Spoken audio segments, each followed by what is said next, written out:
Countdown for blast off. X minus 5, 4, 3, 2, X minus 1, fire.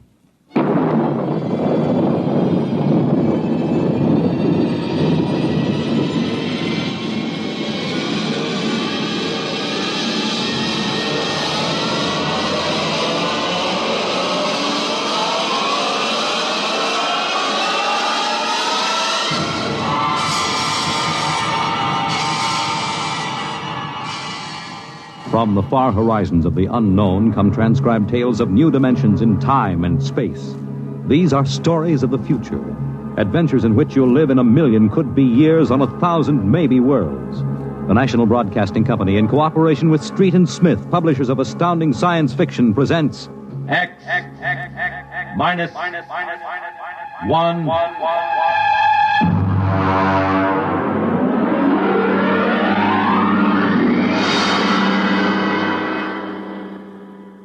Tonight's story, Time and Time Again, by H. Beam Piper.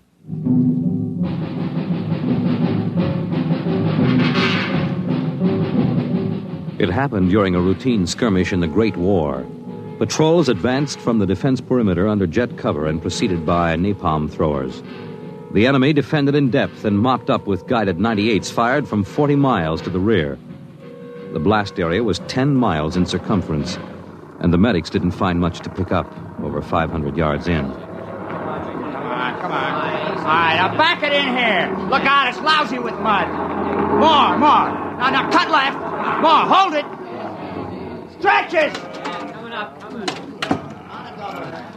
Come on, Travers, get those men out. Yes, sir. Get a move on. Line them up. Come on. Easy. You want to kill them? Okay, take it away. Left those Joes where they was. Half of them won't last till the plane comes. As long as they're alive, they'll be treated. Get those tags out, Travers. Start taking names. Yes, sir. This one must have been 1,000 yards in. Get his dog tag out. What a mess. Here. Hartley Allen, Captain G5 Chem Research, AN-73D. Number SO23869403-J. Hartley? Allen Hartley. Oh. That must be the Hartley that wrote Children of the Mist and Conker's Road. Never heard of him. Major, I think maybe he's partly conscious. Had I better give him another shot? Go ahead, Sergeant. There isn't much else we can do for him. It's a rotten shame. Yeah, ain't it always? Okay, Captain, let me have that arm. There.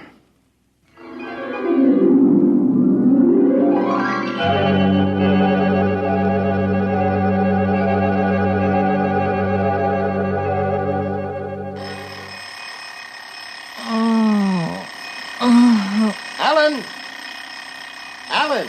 Oh, God. Down. Get up, Alan. Can't stay in bed all day. I remember that. Clear as if it were real. Up and at him. Hit the deck. Remarkably vivid. It's strange. Alan, are you all right? I'm all right. What's wrong with my voice?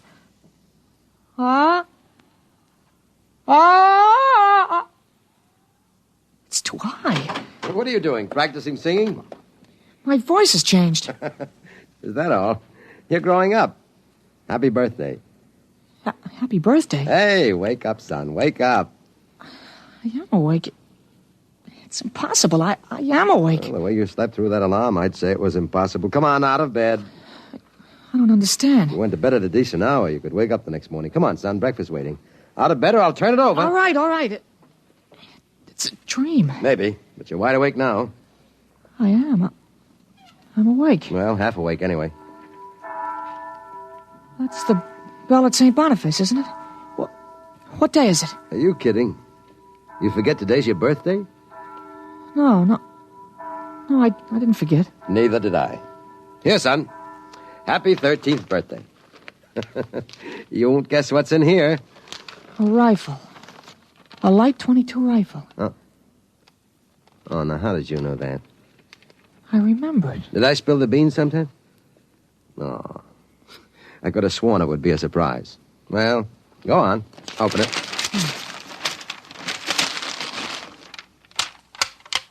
You like it? Yeah. Yeah, it's perfect, Dad. We'll have to lay down rules about using it. And I'll have to teach you how to operate it. I don't believe in letting a boy handle a gun till he really knows how. If I let you play with that thing before I teach you about guns, you'd blow your head off. I suppose so. I'll be shaving, Alan. Come down to breakfast when you're ready. Well, it's a big day today. You're almost a man. Almost. You're still groggy.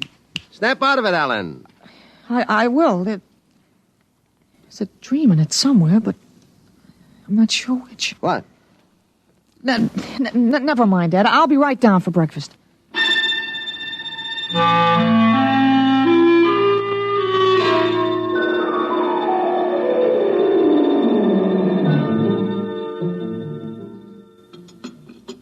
What you going to do today, son? I want to do some reading this morning, I guess. That's always a good thing to do. After breakfast, suppose you take a walk down to the station and get me a Times. Didn't it come? What, the Times? Well, they don't deliver. Be a good idea, though. Maybe I'll talk to Sam Ashburn about it. Here's a $50, Alan. Get anything you want for yourself out of the change. Thanks, Dad. Finish your milk before you go. Sure, Dad. Thanks for the money. You're big enough to handle it now. Hurry back. I'd like to finish the crossword puzzle before lunch.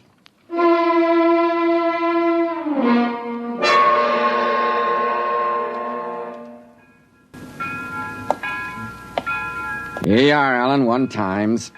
Tell your father the puzzle's a stinker this week. Yeah, thanks, Mr. Ashburn. Look out for the trucks when you cross the highway. I'll go across Elton's lot. It's a shortcut. Elton's? You'll have a hard time crossing there, son.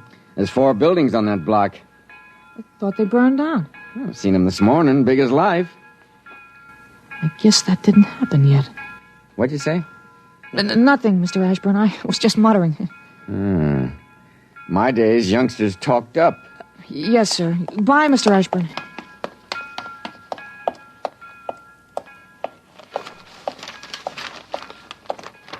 Monday, August 6th, 1945. Okinawa 1. Bombing Japan. Hey, Alan. Alan, wait up. Hey, Larry Morton. Hi, Larry. Hi, Al. You going to Sunday school? No, I have some things I want to do at home. Oh, get him. Fancy pants talk. Things I want to do at home. Oh, go chase yourself around the block. Go jump in a garbage can. Go take a flying jet to the moon. Hey, that's a new one. Flying jet to the moon. You thought up a new one, Al. Yeah. I wish I could stay home from Sunday school when I wanted to. How about us going swimming at the canoe club after? Oh, I wish I could. I gotta stay home. We're expecting company. A couple of aunts of mine. Dad wants me to stay home when they come. Aunts are a pain. Nothing I can do. You see the football movie at the Grand? Boy, what a team. Notre Dame. I thought you'd like Cornell. Cornell? They couldn't beat Vassar. Well, you're gonna go to Cornell, aren't you? Me, Cornell? Fat chance. I'll bet you do. I wouldn't take your money. Well, I know you wouldn't, but you'll go to Cornell, all right. Cornell. Far above Cayuga's waters, there's an awful smell. Just the same, you'll go to Cornell. Hey, Larry, I gotta go. Well, so long, Al. I'll see you. So long, Larry. See you.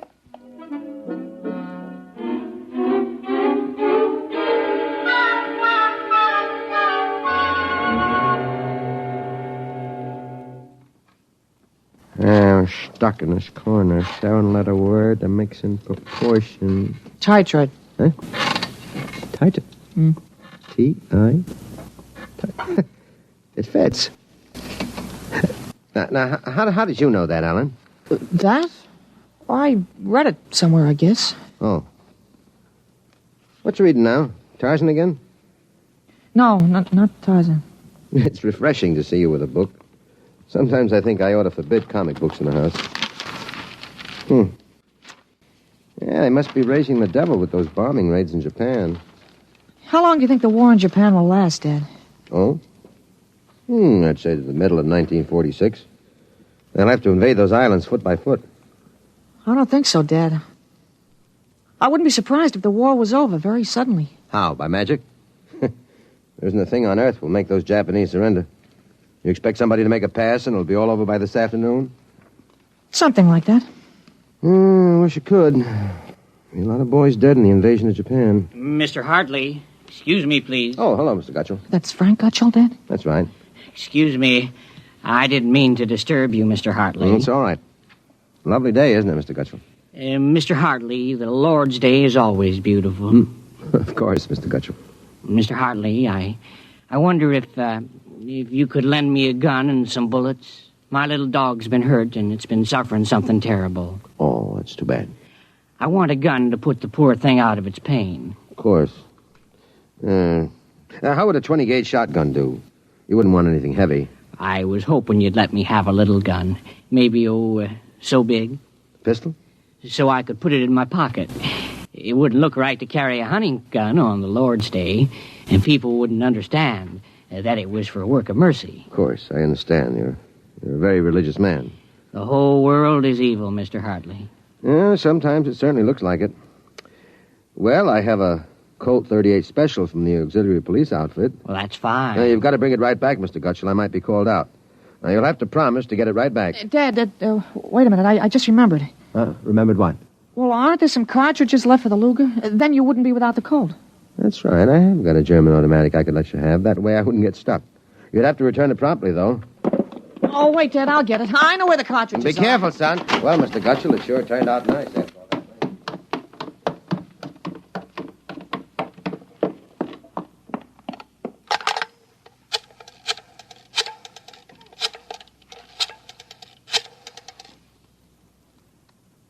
Hello, police headquarters. This is Blake Hartley. Frank Gutchell, who lives on Campbell Street, has just borrowed a gun from me, ostensibly to shoot a dog. What? No, he has no dog. He intends shooting his wife. Now, listen, he'll walk home. If you hurry, you can get a man there on time. What? No, but I wish you'd get my pistol back to me. It's from the First World War. All right, then you'll take care of it. Goodbye.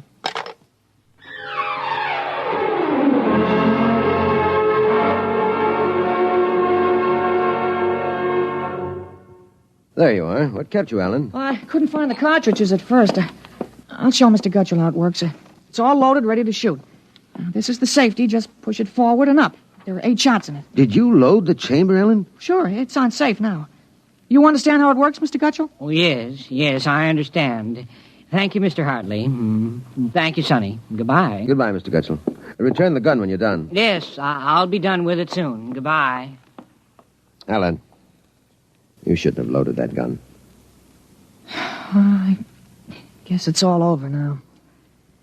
I had to keep you from fooling with it. I didn't want you to see I took out the firing pin. You what? Gutchell didn't want that gun to shoot a dog. He's a fanatic. He sees visions, hears voices. The voices probably put him up to this. Well, I'll submit that any man who holds intimate conversations with disembodied spirits isn't to be trusted with a gun. What are you talking about? While I was at it, I called the police upstairs. I put a handkerchief over my mouth and told them I was you. You? Well, why did you have to do that? I couldn't have told them this is little Alan Hartley, 13 years old. And suppose he really wants to shoot a dog. What kind of a mess will I be in then? No mess. If I'm wrong, which I'm not, I'll take the rap for it. Dumb kid trick, you know. But if I'm right, you'll have to front for me. You give me a lot of cheap boy hero publicity, which I don't want. This is crazy, Alan. This is absolutely crazy. Maybe. We'll have the complete returns in 20 minutes.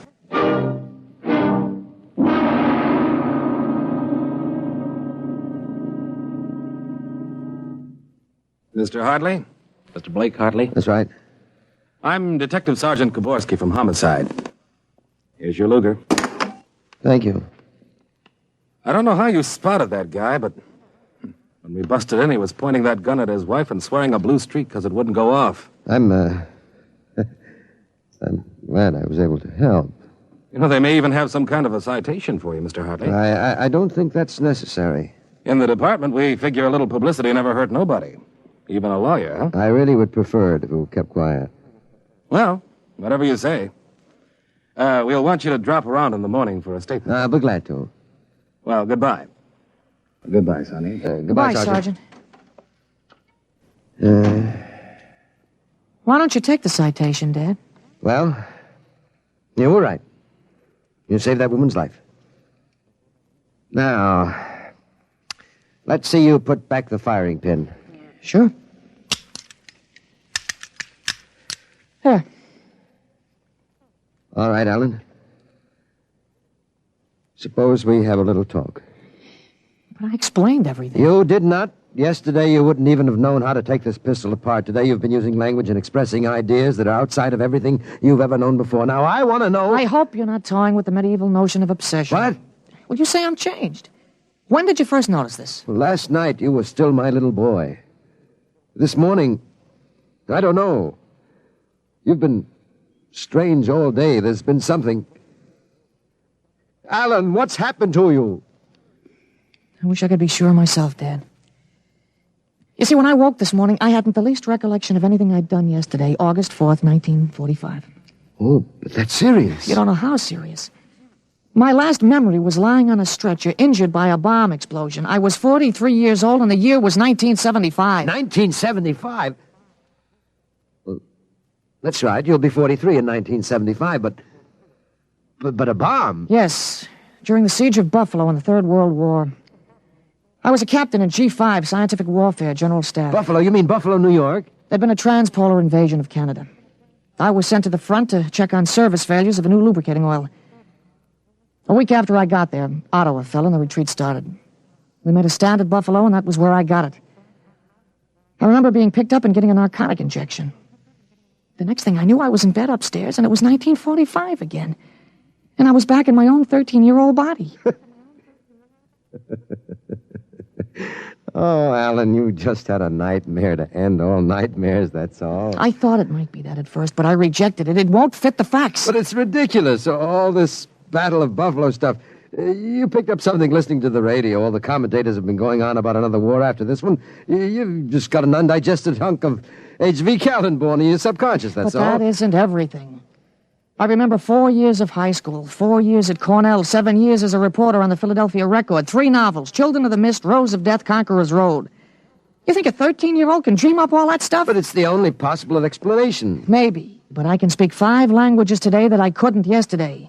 French, German, Chinese, Russian, and a little Spanish. Although I've got a Mexican accent you could cut with a knife. But how did it happen? Alan, I can't believe it. All I know is here I am. I've been reading up on time theories. Nobody seems to know much about them. Evidently, time exists parallel as another dimension, and I got kicked backwards along it. But how? Oh, it may have been the radiations from the bomb or the narcotic injection, or both together. But the fact remains I'm here with full knowledge of my future identity. This is quite a shock, Alan. But you do believe me, don't you? Yes, I suppose I must. You seem so strange, as if you weren't my son. I'm your son, all right. Same body as yesterday. I've just had an educational shortcut. Wait a minute. If you can remember the next 30 years, suppose you tell me when the war is going to end. This one against the Japs, I mean. Oh, sure. Well, the Japanese surrender will be announced at exactly 7:01 p.m. on August 14th. That's a week from Tuesday. Week from Tuesday? You better make sure we have plenty of grub in the house by then. Everything will be closed up tight till Thursday morning, even the restaurants. I remember we had nothing to eat in the house but some scraps. A week from Tuesday. And that's pretty sudden, isn't it? Not after today. What do you mean? What happened today? Oh, plenty. What time is it, Dad? That's 11:16. Is your watch right? Well, to the seconds, why? Well, it'll come at exactly 11:17:40. What'll come? The radio announcement. What are you getting at? Something important on the radio? Well, we'll see. Well, don't bother, Dad. It won't work. I remember we had a tube burned out. Well, there is something wrong. When is this announcement of yours? Now I remember it. I memorized it in journalism school in 1954. What time is it? 11:18 o'clock. We're breaking into the program now. President Truman has just announced that an atomic bomb has been dropped on the Japanese industrial city of Hiroshima. The bomb was dropped 16 hours ago, and the announcement was delayed to ascertain the results of the explosion. A man named John Howard Peterson read that announcement from the Washington newsroom with NBC. I don't believe it. No? Well, listen. What? That's the Berg Platt factory whistle. And the bells of St. Boniface. Now, next, the whistle at the volunteer firehouse. Well, then it's true. It's true. Sure. Then Larry Morton came by on his bicycle. Hey, Al. Al, you hear? You hear about the bomb? An atomic bomb? Yeah, we heard. Boy, atomic bomb. Oh, boy. I gotta go find my pop. He's on the golf course. Bye, Al. Bye, Mr. Hartley. You knew. You knew about it. The next bomb hits Nagasaki. I thought that stuff about atomic energy was so much fantasy. Was that the kind of bomb that got you? Oh, that was a firecracker to the one that got me. It was a guided 98. Exploded 10 miles away. And that's going to happen in 30 years? I remember it. How about... Well, how about me? Oh, wait. Never mind. I don't think I'd better know when I'm going to die. I couldn't tell you anyway. I had a letter from you just before I left for the front. You were 78 then, and you were still hunting and fishing and flying your own plane. But another war. And fought on American soil. Oh, Ellen, I wish this hadn't happened to you. It happened. I remember it. But if I can help it, I'm not going to get killed in any battle of Buffalo. But if you remember it, if time exists as a parallel dimension, then every tick we're getting closer to that Third World War. Dad, you know what I remembered when Gutschall came to borrow that gun? No, I suppose that you suspected him and warned me. No, that wasn't it. The first time when I was really 13, I wasn't home. I'd been swimming at the canoe club with Larry Morton. When I get home about a half an hour from now, I found the house full of cops. But if the gun didn't fire... What makes you think it didn't? Gutschall talked the 38 out of you. He went home, shot his wife 4 times in the body, once behind the ear, and used the 6th shot to blow his own brains out. That's what you remember? Yes. The cops traced the gun. They took a very poor view of your lending it to him. You never got it back. But here it is. Oh, not the way I remember it. But I didn't want you in trouble, so I warned you. Dad, I found out the future can be changed. One man can't change the whole future. I stopped a murder and a suicide. I know, but... With 30 years to work, I can stop a world war. I'll have the means, too. The means? Unlimited wealth and influence. I've got a good memory, Dad. I wrote a list out this afternoon. Salt, jet pilot, citation, ponder, middle ground. What is this, a code? Horses. That's a list of Kentucky Derby winners from 1946 to 1970. Huh? You sure? Oh, I learned that list on a bet at the Officers Club in Cincinnati in 1971. Assault paid 8-1. You figure out what we can take in. But gambling. Oh, this isn't gambling. It's a sure thing. When we get rolling, we'll make the Rockefellers look like pikers.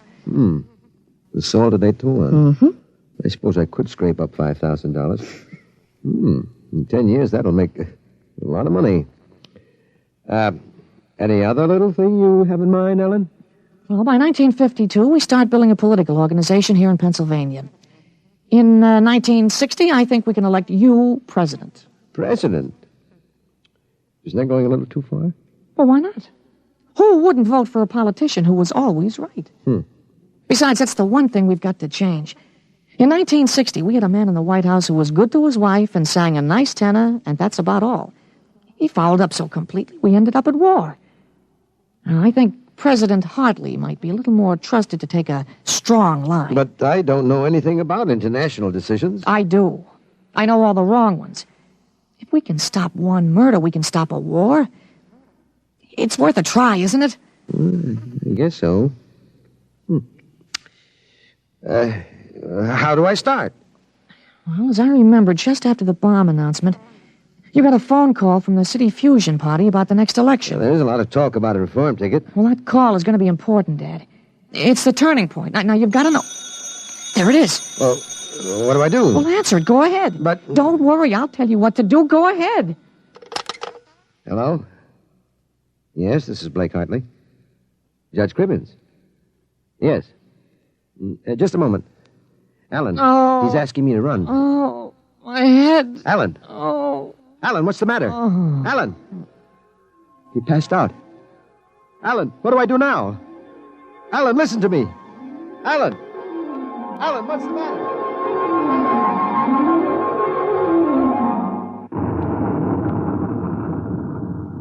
Captain Hartley. Captain Hartley. He was all right, Doctor. I gave him a shot and he was all right. Well, he's dead. All right, Sergeant. Make out the tag. Hartley Allen. Captain. Dead April 8th, 1975.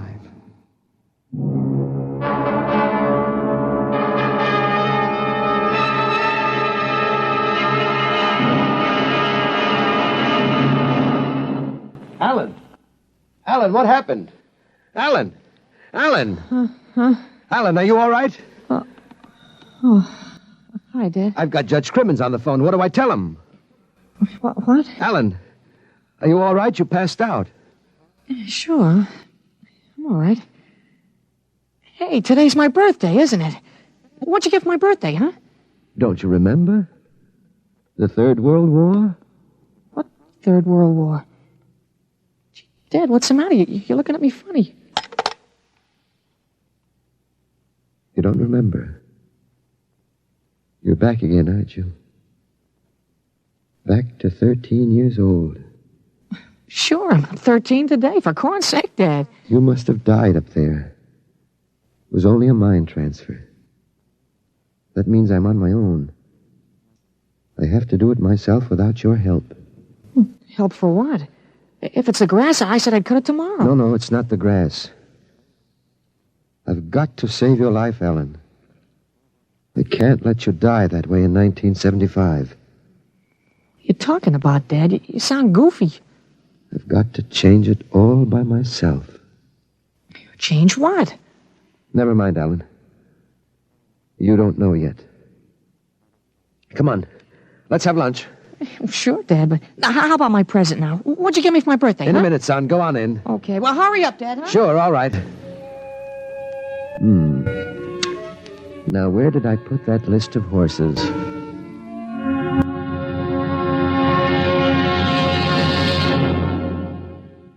You have just heard X-1, presented by the National Broadcasting Company in cooperation with Street and Smith, publishers of astounding science fiction. Tonight, by transcription, X-1 has brought you Time and Time Again, written by H. Beam Piper and adapted for radio by Ernest Kenoy. Featured in the cast were Jack Grimes, Peter Fernandez, Joe DeSantis, Joseph Bell, Clark Gordon, Herm Dinkin, Dick Hamilton, and James Dukas. Your announcer, Fred Collins. X-1 was directed by Daniel Sutter and is an NBC Radio Network production.